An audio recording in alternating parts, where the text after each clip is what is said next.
Arestado ang isang truck driver matapos mahulihan ng 1.2 milyong halaga ng hinihinalang smuggled na sigarilyo sa checkpoint operation sa Barangay Pamutulon, Kalilangan, Bukidnon noong Abril 14, 2026.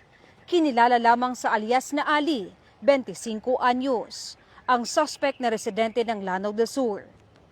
Pinara ng pulisya ang isang photon truck sa Regional Border Control Point matapos makatanggap ng impormasyon na may karanggang kontrabando. Nang inspeksyonin ang sasakyan, nadiskubre ang mga sigarilyong nakatago sa loob. Nabigong magpakita ng kaukulang dokumento ang driver at inaming smuggled ang kargamento. Dahilan upang siya ay agad na arestuhin. Nakumpiska sa operasyon ang 30 kahon ng Commando White cigarettes na may tinatayang halagang 1.2 milyon pesos. Kasalukuyang nasa kustudiya na ng Kalilangan Municipal Station ang suspect para sa kaukulang disposisyon. Habang ang mga nakumpiskang sigarilyo at sasakyan ay nakatakdang i-turnover sa Bureau of Customs. Mula dito sa inyong higalang pulis, Regional Office 10 Public Information Office.